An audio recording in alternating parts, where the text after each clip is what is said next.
Hi, I'm Tara Williams with Chic Luxury Homes, and today I am going to discuss the Overland Park housing market update with you. So, one thing to keep in mind is that when you see realtors doing these market reports, they're not for the current month because there's no data yet. So, this market report is going to cover last month, which is December 2025. Keep that in mind as we go on, okay? Those of you who don't know me, I represent Johnson County buyers and sellers, and I do a lot with relocation. There's plenty of people over the last year, especially that have been relocating to the Johnson County area. So I've been helping them, get their feet wet and find a place to live. Typically, it's usually within a month they'll get a hold of me and they're like, "Hey, we're coming to the area. We need a place to live like yesterday."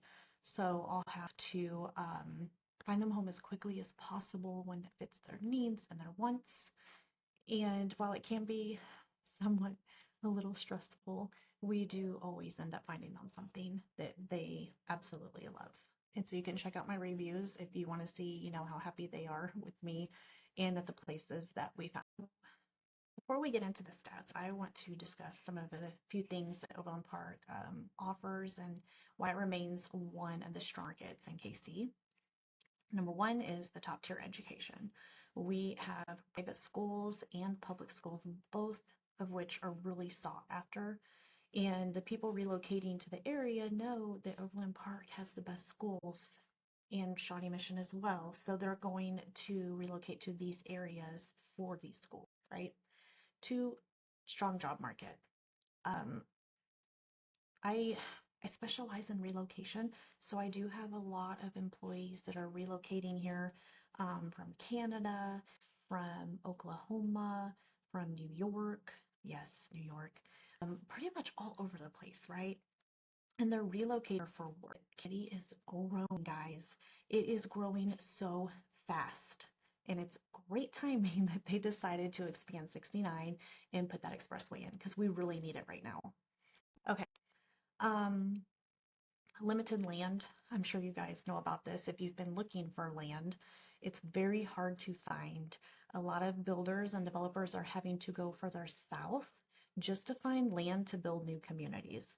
And if you're looking for new construction, we're going to have to move a little further south. But honestly, that's okay. Now that 69 is almost complete on this side, you're going to be able to hop on that and be in town within like 15 to 20 minutes. So trust me, turn some good music on, turn your favorite podcast on. It's gonna fly by and you're not even gonna know. Okay, consistent demand. So Johnson County is definitely in high demand right now, and that's good for us, right? So if you are a seller trying to sell your home, it's gonna sell. I hate to say this, and I'm probably not supposed to say this, but it's gonna sell pretty quick. It's not gonna sit forever on the market. Like, we have consistent demand. And it's been like that for the past year. So going into this year, I think we're going to see the same kind of demand. Let's see. We have a wide variety too, right? We have the starter homes. So for newer families that are trying to get into their first home, we have plenty of those on the market. Or if you're looking for luxury homes, there's actually quite a few of those on the market now too. We did go through a little small patch where there weren't as many, but now we're seeing a lot more variation and price points. So that's good for us, right? Okay, let's see. Moving on. Market at a glance. So here's a quick snapshot. As you can see, the median home price is 475,000, and the market's generally about 460 to 490,000. The homes are selling roughly within 2 weeks. Now that is the average. There are going to be some that sit longer, and I'll go over that later as to why that might be. But the prices, they are up year over year, and the demand is outpacing the supply right now. So that keeps competition in the mix. So the headline here is the market hasn't cooled, it's just normalized, and that difference matters. Home prices are holding strong. So let's talk pricing because this is where most people get confused. We're still seeing year-over-year appreciation overall, and pricing has been pretty resilient, even with the rate changes, which I know you guys love to talk about. The big thing I'm seeing is well-priced homes still attract the strong interest. Multiple offers are still happening when a home is positioned correctly. So the takeaway isn't necessarily prices that are dropping dramatically. It's more that smarter pricing strategies are winning. If a home reflects the current market, it sells, and then if it doesn't, it's going to sit forever. So I do talk a little bit more about that later. So let's see. Homes are still moving quickly. Like I said before, the average day on market is 14 days, which is not, it's not long. They're selling fast, they're in great location, condition, they're priced right. On the flip side, if your house isn't selling, it could, be one of those three things. So your price is off, the condition of the home isn't great, or the marketing could be off too. It's as simple as that. So speed is a sign of strength in Overland Park. Velocity matters. So let's check up on the inventory. Let's talk inventory because it's another one people misread. Yes, it's up a bit compared to the previous years, so buyers kind of have more options, but it's still historically low compared to the pandemic. So it's not an oversupplied market. So the best way to describe it is buyers finally feel less rushed.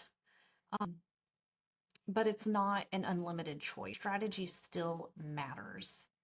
All right, mortgage rates have stabilized. Thank God, right? I know you guys are probably all saying that, and you're probably tired of hearing about the mortgage rates. Right now, we're at a low 6% range, which is great. Um, Stability, all of this kind of comes into play, right? It's not just about the rates. Like, people have to move. You have to. Whether it's job or family, people are still moving no matter what the rates are. So just keep that in mind. The rates are going to fluctuate. They always have, they always will. And I know a couple lenders that can get some really good rates. So keep that in mind. So our rates aren't falling dramatically, but they're also not whipping people around like they were. I'm sure you guys remember that period. Predictability makes it easier for buyers and sellers to plan. And when people can plan, they're more willing to act, right? Nobody has to take a rush decision, especially when you're investing in something that consumes so much of your finances. So it's less about waiting for the perfect rate and more about adjusting to the new normal with a smart plan. For buyers, the big advantage right now is preparation. You want to know your budget, you want to know your comfort zone, and you need to be ready to move decisively when a home hits the market. Because remember, it is not sitting long. You need to be ready. So make sure you got your finances in order. Strong pre-approval matters, right? Like a real one from a solid lender, not maybe they can afford this house. I don't know. It's kind of iffy.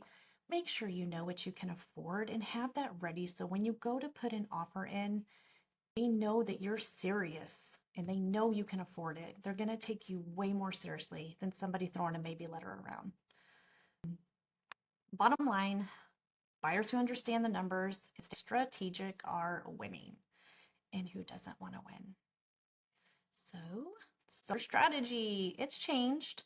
For sellers, the strategy has shifted a lot.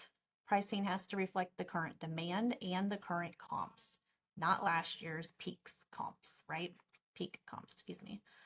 Presentation is no longer optional. You want to make sure that your home is in great condition. That means you need to have high quality photos displaying your home. I have seen some photographers, maybe it's the homeowner, maybe it's the realtor, I'm not sure, but I have seen some that the photos were so low quality. There's, trash on the floor, there's wallpaper peeling off. I mean, if you're selling it in that price point, that knowing that a buyer is going to have to come in and do those things to the property, that's one thing. But if you are a realtor or a homeowner and you're taking photos and just throwing them up there without giving any thought as to what a buyer is going to be looking at, I mean, your house could be sitting, right? So why not be proactive, get some good photos, right? People want to see your house in the best shape that they can. So get the staging done, get the photos. They're all baseline expectations right now. Overpricing usually leads to longer market time, and once you chase the market with reductions, you lose leverage. It's better to price your home at the right price point than to just throw a number out there and see if anybody bids on. Homes that show well and they're priced right are going to sell fast, which is what you want as a seller. Common pitfall. So mistakes that buyers and sellers make are time and money. This isn't just like a, please don't do these things list. I don't need to point out every little thing that you guys need to be doing and need to be considering. So number one, though, that we're going to talk about is overpricing based on last year's comps. A lot of the comps, as time goes on, those become outdated. So you don't want to be using that outdated data to price your home now, right? You want to go with what's happening in the market right now. Number two, skipping prep and repairs. Buyers notice that and they like to use that to negotiate your listing price down. So if there are some things that you can fix and you do want to weigh, is this worth my investment to fix these things or not, right? Some things that you're going to do are going to make the house more presentable and they don't cost much to do. So in my opinion, I think those are totally worth doing. Now, if it's something that's more like a kitchen remodel, well, you've got to take that into consideration. Are you going to recoup your money, or is that something that you're going to lose? So those are things to kind of keep in mind too. Buyers waiting for the perfect moment. Huh. Well, we know that there is no perfect moment for anything in life. Trying to time the market perfectly, it usually means that you're going to miss out on really good opportunities. So keep that in mind when you are house hunting. But most of the problems I see aren't market related, they're strategy related. All right, new construction. This is my favorite because I specialize in new construction. I love it. It's a major part of the Overland Park market. Like I said before, builders are expanding south, which is nice because you still kind of get that country feel too. I don't know, some of you may not be into that, but I like it. Limited resale inventory supports new builds. So what that means is the builders' incentives, they vary a lot.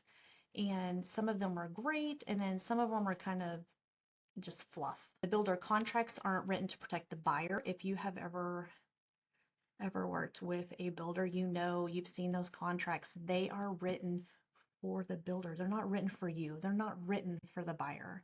And most buyers that I've worked with are shocked by what the contracts look like and what they state, right?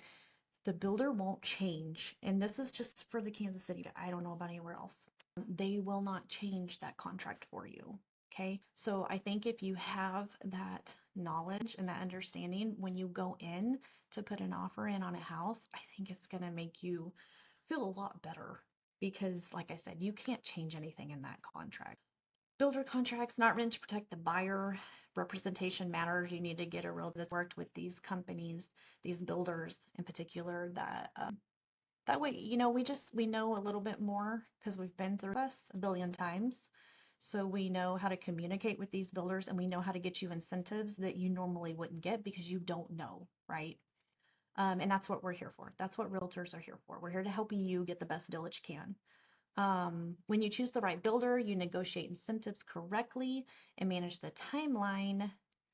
Long-term value can still be really strong, which is great. Let's see. Something else to keep in mind, and I probably should do another video on this because this is strictly for the market, but when you are online most people use Zillow, it's fine, whatever it is, what it is. When you're on there and you're looking at new construction homes, you need to see if it's a model home because the model homes are not for sale typically. Eventually they will be, but they're not always for sale when you're looking, right? So that's something to keep in mind. And sometimes it'll say that the house, was on the market for 2 years. Well, that's because they list it while they're building it. So keep that in mind too. That's something else to think about. Okay, why are the numbers not enough? Well, this is where the local insight comes in. So, neighborhoods perform differently even within Overland Park. Your builder versus resale, it behaves differently depending on the inventory, the location. Location is a huge deal. And your price bands behave differently too. Entry level, mid market, luxury, they all move differently. Timing matters. Seasonal shifts, they're normal, but how you respond to them is what separates a good outcome from a stressful one. Plan, plan, plan, right? Make sure you're aware of what's on the market. It's moving quickly. 2 weeks is not long at all. So make sure you're ready. Um, Two homes a mile apart can have totally different results. And I have seen it, guys. It's real. That is a real thing. Um, and I get that a lot. Well, I don't understand. My neighbor's house is at this price point, but when I list mine, I'm only a couple miles away. Why isn't mine being valued at the same price point? There's a lot of factors that go into pricing a home, so just be aware of that. Okay, my role in your strategy. So, my role is to simplify everything and protect your outcome. I do use current comps, neighborhood trends. I use real data. I'm all about that data. Like, I need to see numbers. And I also bring the local builder and the subdivision knowledge because new construction and the micro markets require a different level of detail. Um, I'll always be direct and clear, no pressure, no pushing. I don't like it when people do that to me, and I'm not going to do that to you. So I give you just honest guidance to help you make the best decision.